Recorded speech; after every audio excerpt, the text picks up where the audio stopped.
You're looking at a Kevin Durant and you're looking at a Steph Curry, but then when y'all say who the greatest, y'all talk about the guy that gave you some shoes and, gave you some more. Interesting is not the criticism itself, but who it comes from and how inconsistent it sounds.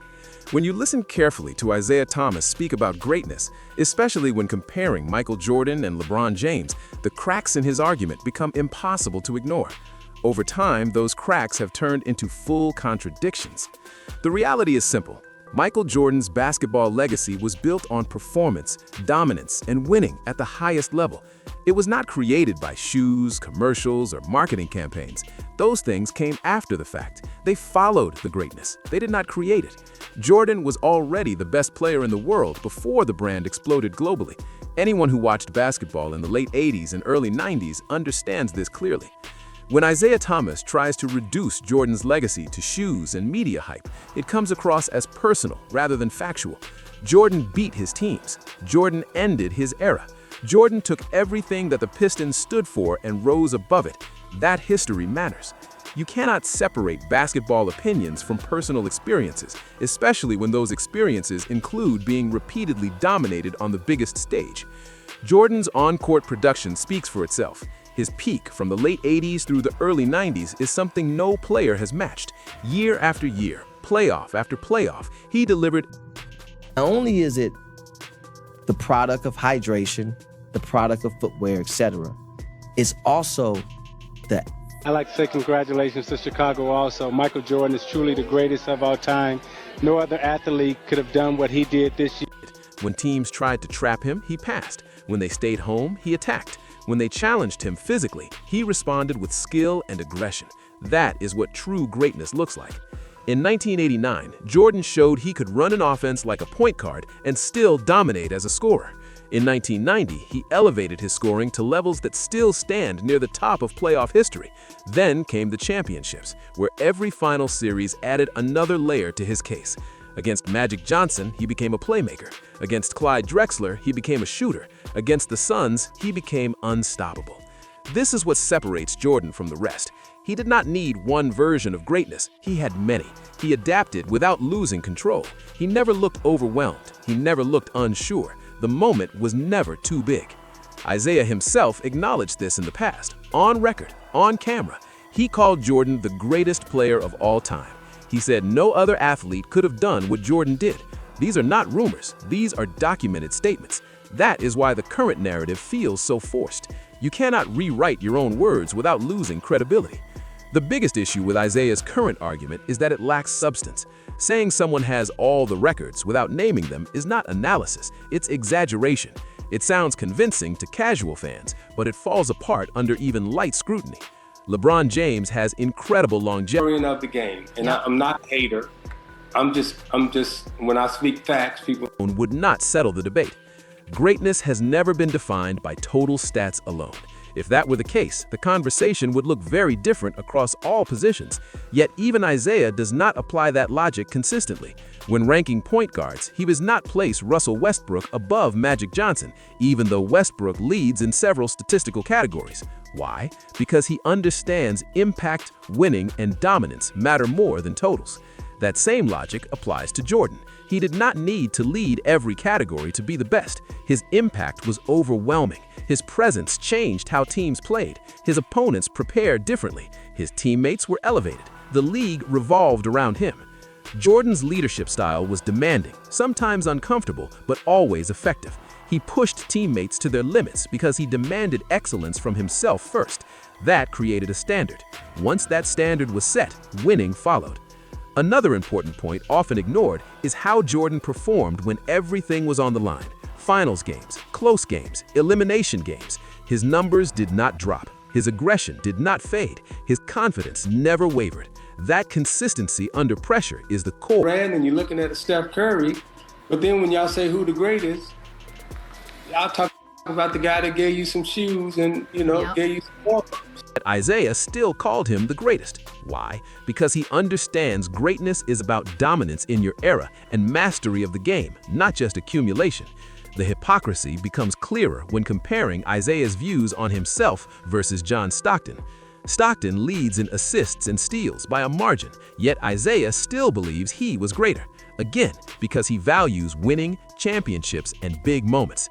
That is the same criteria that favored Jordan. Michael Jordan's global impact did not happen because of marketing alone. It happened because people around the world watched him do things they had never seen before. His game was simple, clean, and effective. He did not rely on flash. He relied on fundamentals, footwork, balance, timing. That is why his game aged so well. The idea that Jordan's greatness was manufactured is one of the weakest arguments ever made in basketball history. You cannot manufacture 6 championships. You cannot manufacture finals MVPs. You cannot manufacture defensive dominance while leading the league in scoring. Jordan was elite on both ends of the floor. That is another part often overlooked. He was not just an offensive force, he was a lockdown defender when needed. He took pride in stopping the best player on the other team. That mentality. He leads in no statistical basketball category, but yet we say there's an argument about him being the best player, but it does cloud his judgment as an analyst. When personal history interferes with objective evaluation, the truth gets distorted. Jordan does not need to respond. His career already answered every question. The banners, the trophies, the moments, and the memories are all there. Time has not chipped away at his legacy. If anything, it has strengthened it. New fans may debate based on numbers and highlights, but those who lived through the era know what it felt like. The fear, the inevitability, the sense that once Jordan had control, the game was over. That is what separates legends from the greatest. Many players have been amazing. Few have been inevitable. Michael Jordan was inevitable, and no amount of revisionist talk will ever change that. What often gets lost in these debates is how the game itself reacted to Michael Jordan. Teams did not just try to beat him, they tried to survive him. Defensive schemes were built around stopping one man, and most of the time, they still failed. Coaches spent entire playoff series making adjustments just to slow him down, not stop him, because stopping him was not realistic. That level of respect from opponents tells you everything you need to know. Jordan forced the league to evolve. Hand-checking defenses, physical play, double teams, and hard fouls were all common in his era, yet he thrived in that environment. He did not ask for rule changes. He did not wait for spacing to improve. He adapted his game and mastered it.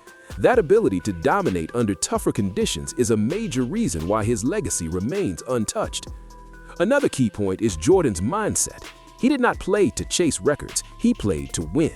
The stats came naturally because of how dominant he was, but his main focus was always the result. Winning was the standard, anything less was failure. That mentality shaped his career and the careers of those around him. Isiah Thomas, of all people, knows this better than most. He faced Jordan when the stakes were highest. He saw the work ethic, the focus, and the refusal to accept defeat. That is why his earlier praise of Jordan carried so much weight. It came from experience, not opinion. That is also why his current comments feel so disconnected from reality. The argument that Jordan benefited from marketing ignores the timeline. Jordan became a global icon because he was already dominating the league. The shoes sold because people wanted to be like him. The commercials worked because fans believed the hype was real. Marketing cannot create greatness out of nothing. It can only amplify what already exists.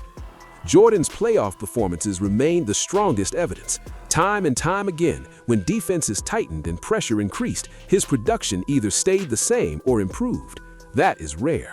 Most players see a drop in efficiency or aggression. Jordan went the opposite direction. He embraced the moment. The finals performances alone would be enough to define a legendary career. 6 finals, 6 wins, 6 finals MVPs. No off nights, no disappearing acts, no excuses. Every series added another layer to his case. Each opponent brought a different challenge, and each time, Jordan adjusted and overcame it. People often compare eras without understanding the differences. Jordan played in a time where spacing was limited, big men clogged the paint, and physical contact was constant. Scoring was harder, efficiency was harder, yet his numbers still stand among the best ever. That context matters.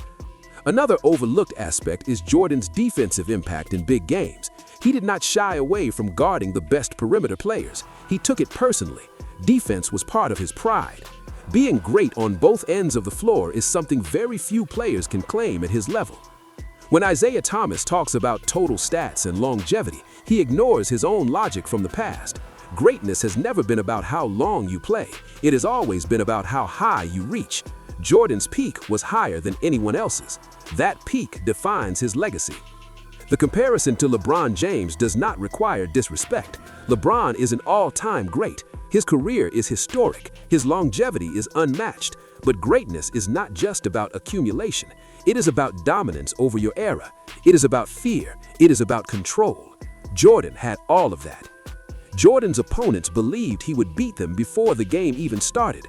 That mental edge is priceless. It changes outcomes. It breaks confidence. It turns close games into blowouts. That is something no statistic can measure, but every player who faced him felt it. Isiah's contradictions reveal something important. When emotions enter the conversation, logic leaves. You cannot change the rules of greatness depending on who you are talking about. Either stats matter most, or they do not. Either winning matters most, or it does not. You cannot have it both ways. Jordan's legacy does not rely on one argument. It is supported by many. Scoring titles, defensive awards, championships, iconic moments, leadership, impact, influence. Even if you remove one piece, the structure still stands strong. Time has a way of revealing the truth. As years pass, narratives fade, but greatness remains. Jordan's name still comes up first in every serious discussion for a reason. Not because of nostalgia, not because of marketing, but because of what he did on the court. Every generation looks for someone to replace the last great icon. That is natural, but replacement does not mean erasure. Jordan's place in history is secure. Debates may continue, but facts do not change. Isiah Thomas may speak louder now, but his own words from the past still echo. They tell the real story. A story of respect, a story of acknowledgement, a story of recognizing greatness when it stood right in front of him. Michael Jordan did not break Isiah Thomas with words. He broke him with wins, with dominance, with inevitability. And that is why, decades later, the conversation still stings. Because the truth remains the same. Michael Jordan set the standard, and no amount of revision will ever lower it.